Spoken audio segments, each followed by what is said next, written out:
Marvin Peralta, Battle of the Band. Ay, sorry. Sorry. Teka, maling contest ka, Marvin. Pakitawag yung drummer. Ako po si Marvin Peralta. Sasali ako. Battle the Judges. Bakbakan na! Ako po si Marvin Peralta. Ako isang aerialist. Nagsimula po ako bago po ako maging dancer, maging acrobatic. Nagsimula po ako sa pagsasayaw, sali-sali sa mga barangay-barangay hanggang makilala po ako.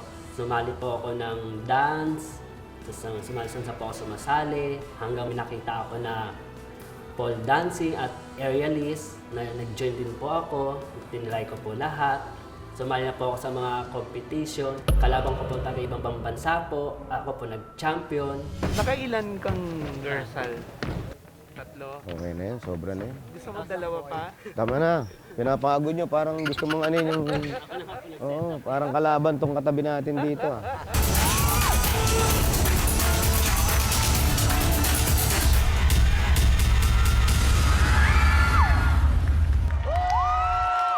Ang aking battle star ay binibigay ko kay Marvin Peralta. At ang deciding vote ay manggagaling sa ating studio audience.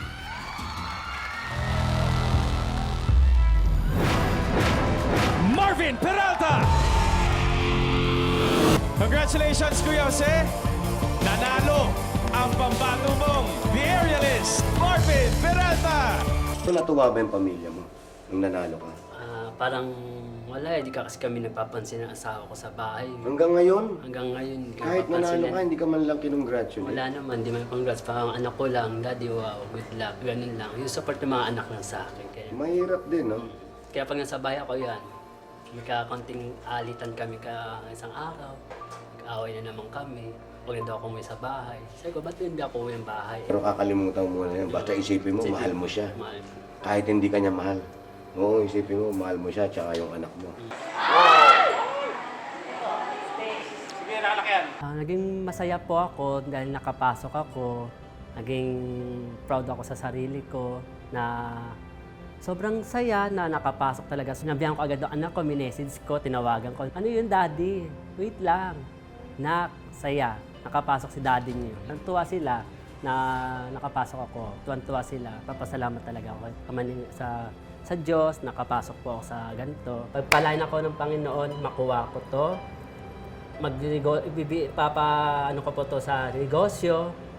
Magbi-business po ako para maano ko sa mga anak ko at pag-aaral nila hanggang paglaki nila. Itatago ko to para sa mga anak ko. Hindi ko sila papabayaan, andito lang ako. Hanggang saan malakas ako, ibibigay ko, ilulubos-lubos ko. Aking talento, ibibigay ko sa anak ko. Sana sila pumalit sa akin. Excited ako mapanood nila ako sa live at dito kasama ko sila. The first time ko sila masama sa competition na to. Kasi sa lahat ng mga competition ko, hindi sila nakakasama. Bihira ko lang sila sinasama.